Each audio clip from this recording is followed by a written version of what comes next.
아멘.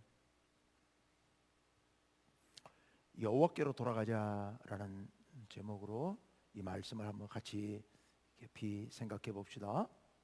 여러분, 요즘은 좀 뜸해졌습니다만은 민방위 훈련한다고 사이렌이 요란하게 거리에 울렸던 것을 기억하시죠?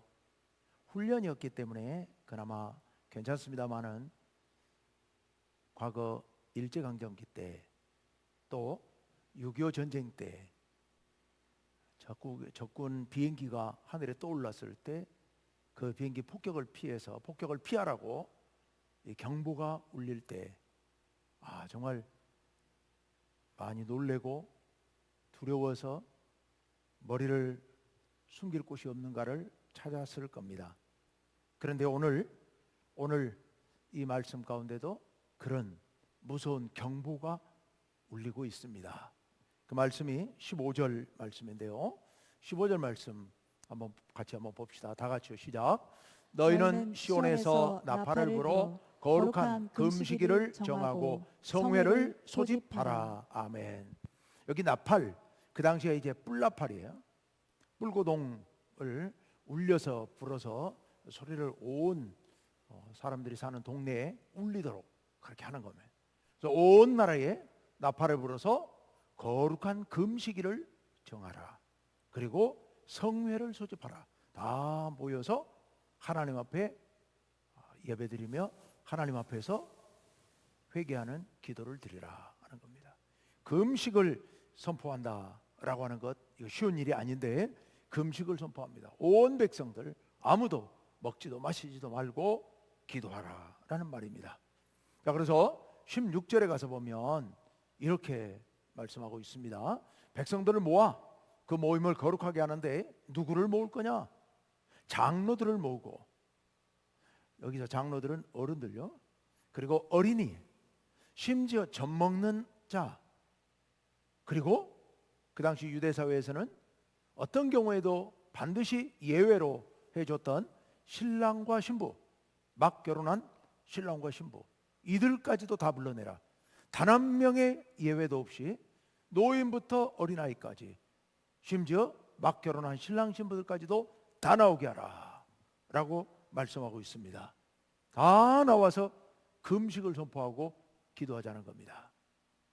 왜 그랬을까? 무엇 때문에 그랬을까? 이렇게 소집해서 뭘 하자는 걸까? 17절 상반절 한번 읽어볼까요? 여호와를 섬기는 제사장들, 그 제사장들도 나와서 기도하는데요, 낭실과 제단 사이에서, 성전에 보면 성전에 이게 본 건물 앞부분에 이제 현관처럼 이렇게 낭실이 있어요. 그리고 그 낭실 앞에 성전 앞쪽이에요, 마당이에요. 거기에 번제단을 세워놨거든요. 제사장들은 그 번제단과 성전 입구 낭실 그 중간에 서서 울며 이렇게 기도하라는 겁니다. 여호와여, 주의 백성을 불쌍히 여기소서. 이 백성들을 불쌍히 여겨 주옵소서. 여기 불쌍히 여긴다, 긍휼히 여긴다 하는 말씀, 이게 고대로부터 우리 인간들이 하나님의 사랑과 자비를 구할 때, 용서를 구할 때 가장 직접적으로 기도했던, 가장 많이 기도했던 그 기도가 주여 나를 불쌍히 여기소서. 제사장들이 이 백성을 불쌍히 여겨 주옵소서 이렇게 기도하라고 지금 말씀하고 있습니다. 왜? 무엇 때문에? 온 백성이 다 모여서 금식을 선포하고 기도하고, 제사장들은 백성들을 불쌍히 여겨달라고 그렇게 기도해야 하는가? 오늘 요엘서 2장 말씀을 보았습니다마는 요엘서에 아주 중요한 배경이 있습니다. 그 배경이 1장에 나오는데요, 1장 4절 말씀을 한번 봅시다. 1장 4절에 보면 팥중이가 남긴 것을 메뚜기가 먹고, 메뚜기가 남긴 것을 느치가 먹고, 느치가 남긴 것을 황충이 먹었도다. 이게 알만한 단어는 하나밖에 없죠. 알만한 동물은, 곤충은 메뚜기. 근데 팥중이, 그 다음에 느치, 황충, 이게 번역어가 마땅치 않아서 이렇게 번역해 놨습니다만은 다 메뚜기 종류입니다. 전부 다 메뚜기예요. 메뚜기. 전에 이제 수요일 날 출애굽기 하면서 메뚜기 재앙에 대해서 설명을 해드렸습니다만, 우리가 그림으로도 사진으로도 보고 그랬습니다만은, 메뚜기가 우리나라 메뚜기처럼 작고 귀여운 메뚜기가 아니고 어른 큰 손가락만큼씩이나 큰 그런 메뚜기, 그보다 더 큰 메뚜기가 하늘에 날아오면 하늘이 컴컴해질 만큼 그렇게 엄청난 때로 몰려오는데요. 이때 요엘 선지자가 예언할 무렵 요 부근에 그 나라의 메뚜기 재앙이 심각할 정도로 온 나라를 훑고 지나가게 됩니다. 아무것도 남지 않도록 완전히 다 먹어버리는 그런 메뚜기 재앙. 근데 그게 지금 여기 나와 있는 것처럼 4번에 걸쳐서 메뚜기가 지나가고 났더니 팥중이 오고, 팥중이가 지나가고 느치가 오고, 그 다음에 또 황충이 오고 해서 종류를 바꿔가면서 온통 메뚜기들이 와서 아무것도 남지 않도록 다 갉아 먹어버린 그런 상황, 그런 심각한 메뚜기 재앙이 있었습니다. 그로 인해서 피해가 얼마나 심각했냐 하면요, 요엘 1장 9절에서 10절 말씀을 보면요, 이런 말씀이 기록되어 있어요. 9절 말씀, 소재와 전제가 여호와의 성전에서 끊어졌고 여호와께 수종드는 제사장은 슬퍼하도다. 여러분, 소재가 뭐냐면은 곡식 가루로 하나님께 드리는 제사, 전제가 뭐예요? 포도주로 드리는 제사. 근데 곡식 가루로 제사를 못 드려요. 포도주로 제사 드릴 수가 없습니다. 왜요? 전혀 생산이 안 돼 버리니까요. 메뚜기가 완전히 다 긁어 먹어버렸기 때문에, 풀만 긁어 먹은 게 아니라 나무 껍질까지 다 벗겨 먹어서 그래서 포도나무도 다 없어져 버린 겁니다. 이 상황을 얘기하고 있죠. 그래서 성전에서 하나님께 예배 드려야 되는데 예배 드릴 게 아무것도 없는 거예요, 재물이. 그래서 예배를 못 드리는 상황까지 되었다라는 얘기입니다. 이어지는 10절 말씀을 볼까요? 10절 말씀 다 같이 읽어봅니다. 시작. 밭이 황무하고 토지가 마르니 곡식이 떨어지며 새 포도주가 말랐고 기름이 다하였도다. 메뚜기 재앙으로 인해서 온 세상이 먹을 게 아무것도 남지 않는 그런 상황이 됐습니다. 자, 그런데 이때 하나님께서는 요엘 선지자를 통하여서 백성들에게 예언하게 하십니다. 이 메뚜기 재앙은 징조일 뿐이다. 상징일 뿐이다. 이 정도 피해는 한마디로 아무것도 아니라는 겁니다. 뒤에 엄청난 재앙이 임하게 되는데요, 그 재앙은 바로 이 지금 메뚜기 재앙은 그 재앙을 상징적으로 표현해 줄 뿐이라는 겁니다. 그럼 뒤에 다가오고 있는 그 일은 뭐냐? 그게 바로 여호와의 날, 여호와의 심판의 날. 하나님께서 너희를 심판하실 텐데 그 심판의 날이 이르게 되면 이 메뚜기 떼와 같은 엄청난 적들이 와서 너희를 몇 번 반복해서 훑고 지나가면서 너희를 짓밟고 아무도 남겨놓지 않고 다 치게 될 것이다 라고 말씀하세요. 11절 말씀 같이 한번 볼까요? 11절 11절이 없습니까? 11절 말씀을 제가 읽을게요. 여호와께서 그의 군대 앞에서 소리를 지르시고 그의 진영은 심히 크고 그의 명령을 행하는 자는 강하니 여호와의 날이 크고 심히 두렵도다. 당할 자가 누구이랴? 여호와의 날이 크고 심히 두렵도다. 하나님께서 심판하시는 날이, 온 세상을 심판하실 그 날이 이렇게 두려운 날이 될 것이다 라고 말씀하고 있습니다. 무서운 심판이 임하게 될 거라는 그런 말씀입니다. 자, 그러면 이런 무서운 심판 앞에서 백성들은 무엇을 해야 할까요? 아까 갓 태어난 갓난 아이로부터 노인에 이르기까지, 심지어 이제 막 결혼한 신랑 신부까지 다 나와서 성회를 선포하라, 금식을 선포하라라고 말씀하셨는데 바로 그겁니다. 다 나와서 하나님 앞에 회개해야 된다는 겁니다. 하나님 앞에 죄를 회개하고 하나님 앞에서 돌이키지 않으면 이 엄청난 메뚜기 재앙은 비할 바가 아닌 그런 엄청난 여호와의 날, 심판의 날이 너희에게 임할 것이다. 그러니 다 나와서 금식을 선포하고 회개하고 기도하자, 회개하자는 그런 말씀을 하고 있는 겁니다.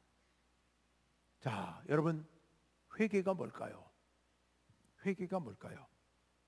회개는 우리의 지난날의 잘못들을 돌아보고 그것을 뉘우치고 하나님 앞에 용서를 비는 것이죠.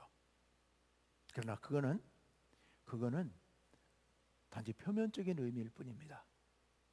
진짜 회개는, 그것이 물론 회개가 아닌 건 아니지만 그와는 비할 바 없이 깊은 의미가 있는 것입니다. 회개가 무슨 깊은 의미가 있느냐? 12절 말씀 다 같이요, 시작. 여호와의 말씀에 너희는 이제라도 금식하고 울며 애통하고 마음을 다하여 내게로 돌아오라 하셨나니. 아멘. 회개는 이스라엘 백성들 회개, 여기 둘째 줄에 있는 것처럼 금식을 했습니다. 그리고 울면서 애통했습니다. 가슴을 치면서 슬피 우는 그런 회개, 그런 참회, 이게 이스라엘 백성들의 회개였죠. 그런데 더 중요한 게 있습니다.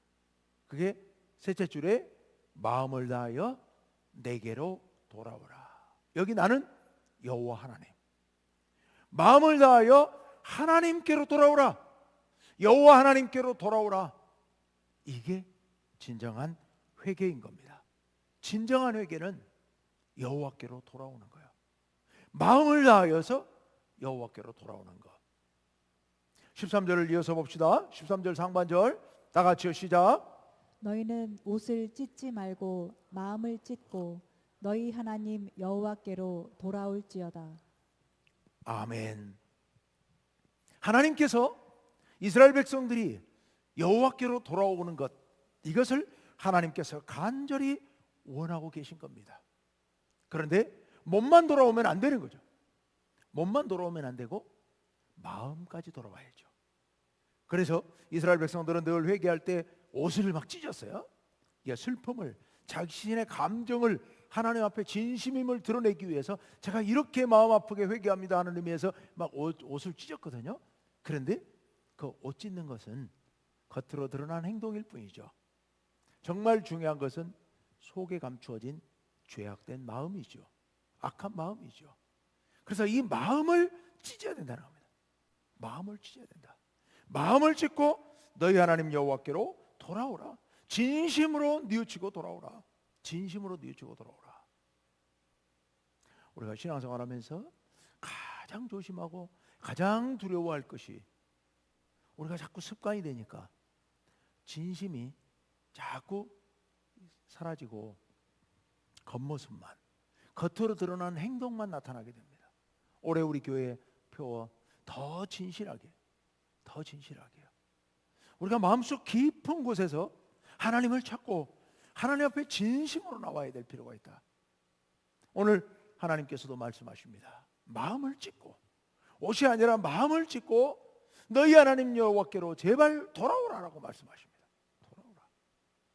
시편 51편 17절 말씀에 보면 여호와께서 구하시는 제사는 소를 잡아놓고 양을 잡아놓고 드리는 제사가 아니라 상한 심령이라고 말씀하십니다. 하나님께서 찾으시는 제사는 상한 심령이다. 우리 마음을 우리 찢으면서 오늘 이 말씀처럼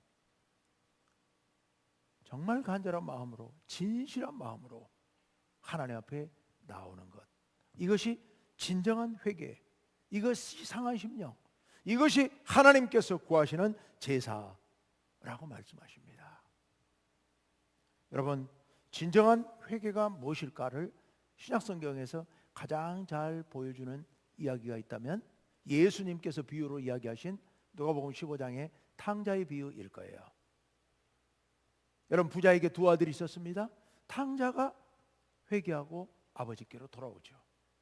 아버지 재산 다 가지고 와서 다 날려버리고 그리고 먹고 살 게 없어 굶어 죽게 되었으니까 그제서 아버지를 생각한 거죠. 물론 그 전부터 생각했겠죠. 그러나 도저히 염치가 없어서 자기가 저지른 죄가 있으니까 아버지에게 돌아갈 꿈도 못 꾸고 그렇게 돼지 우리에서 돼지가 먹는 쥐염 열매라도 뺏어 먹고 살려고 애쓰다가 이러다간 죽겠구나 싶으니까 그제서야 아버지께로 돌아옵니다.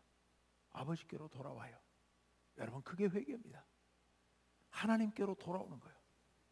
내 잘못을 뉘우치고 그리고서 내가 아버지 앞에 이제 더 이상 아버지의 아들이라고 부를 수도 없는 존재로구나. 그러니 나를 품꾼 중에 하나로 써달라고 아버지께 사정해 봐야지. 그리고 그런 마음으로라도 하나님께 돌아와요. 아버지께 돌아와요. 이게 회개입니다. 이게 진정한 회개예요. 근데 여러분, 한 명 더, 아들이 하나 더 있죠. 누구? 맏아들요. 맏아들은 아버지를 떠난 적이 없습니다. 내내 아버지를 도와서 농사일을 했습니다. 그날도 둘째 아들이 돌아오는 그날도 들에 나가서 일하다가 늦게 돌아왔는데 집에서 잔치가 벌어졌습니다. 송아지를 잡고 풍악을 울리고 잔치가 벌어졌어요. 알고 보니까 둘째 아들이 돌아왔다는 거죠. 동생이 돌아왔다는 거죠. 너무 화가 나서 안 들어갑니다. 아버지가 나와서 들어가자. 아버지에게 거의 막말에 가까운 이야기들을 하면서 안 들어갑니다.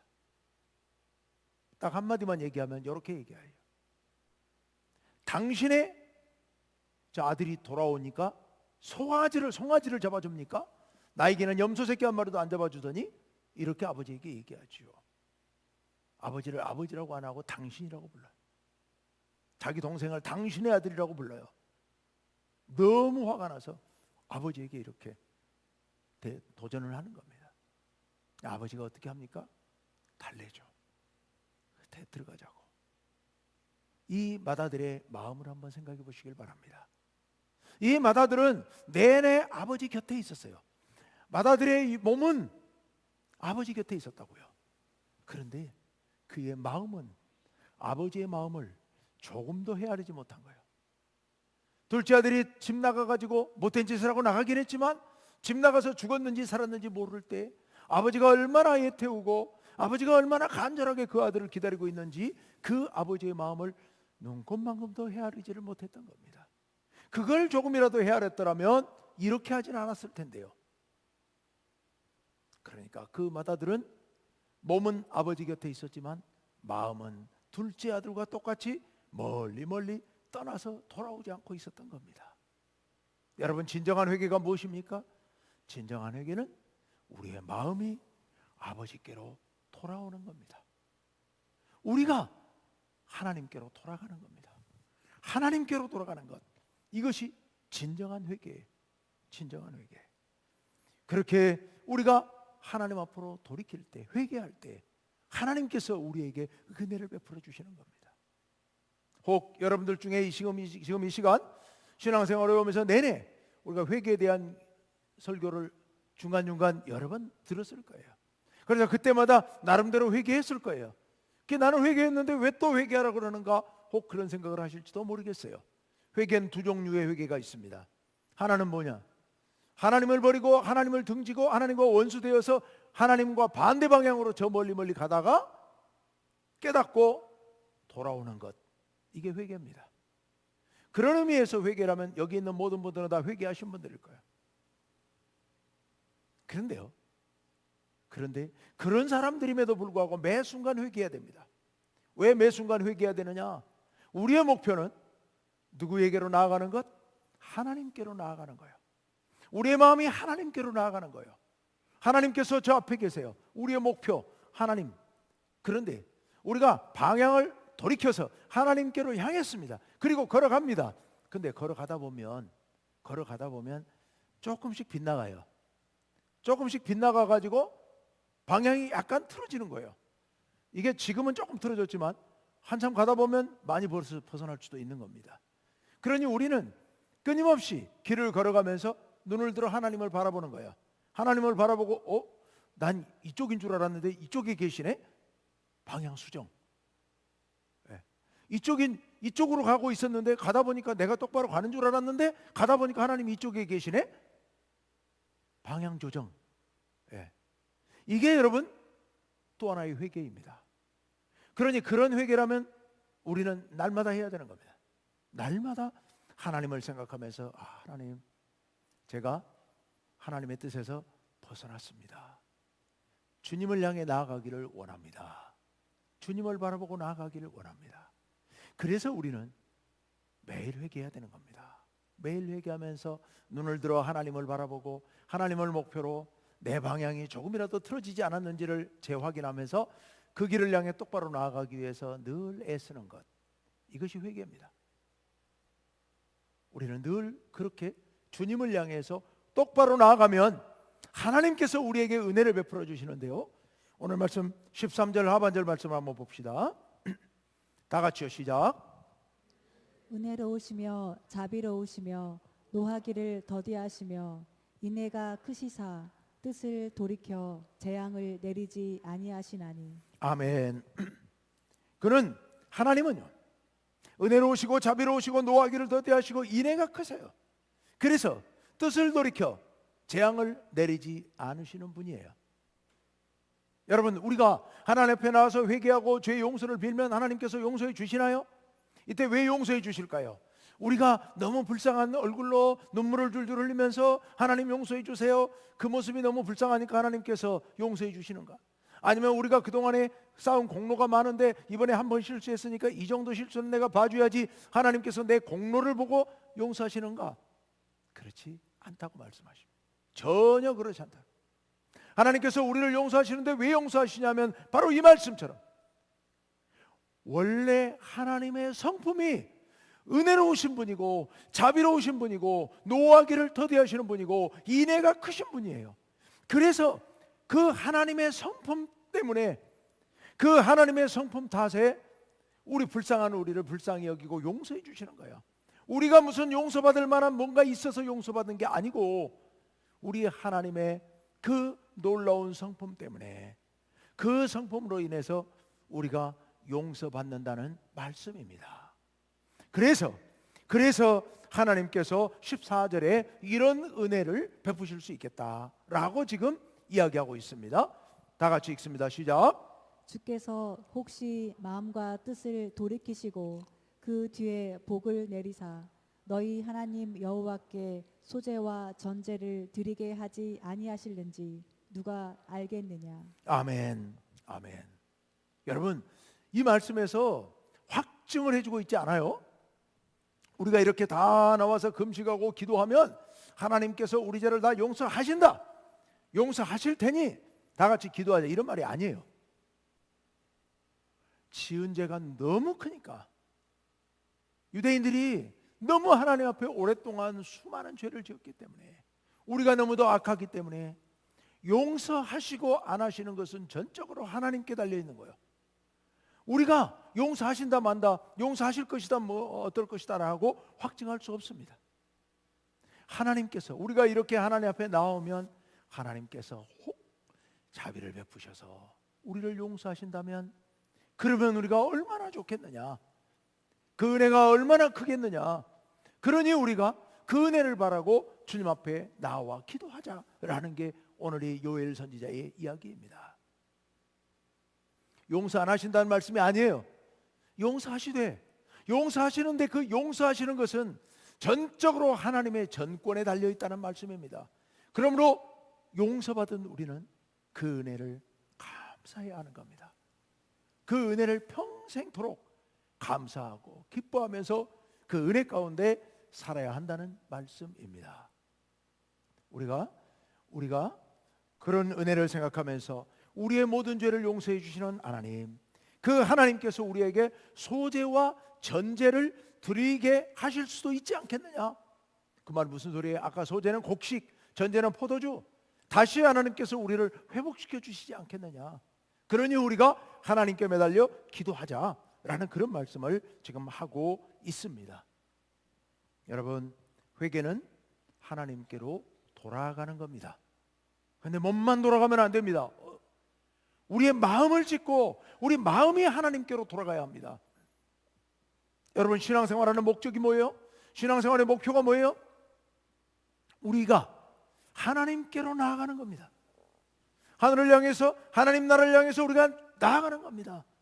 나아가서 마침내 하나님의 나라에서 하나님 품 안에 안겨서 하나님과 더불어 영원토록 행복하게 사는 것, 그게 하나님 나라의 삶이죠. 그것이 우리의 신앙의 목표이지요. 근데 이제 우리가 예수 믿었으니까 당연히 그것은 하나님 앞에 가서 하나님 품에 안기는 건 너무도 당연한 것, 이게 아니요. 이게 아니고 우리는 날마다 지금 이 순간도 하나님께 더 가까이 나아가 하나님 품에 안기는 것, 그것을 바라고 그것을 꿈꾸면서 우리는 오늘 또 내일 또 나아가야 합니다. 그것을 위해서 오늘 우리가 회개하며 하나님께 더 가까이 똑바로 나아갈 수 있도록 그렇게 기도하며 나아가야 될 줄로 믿습니다. 오늘 이 말씀을 생각하며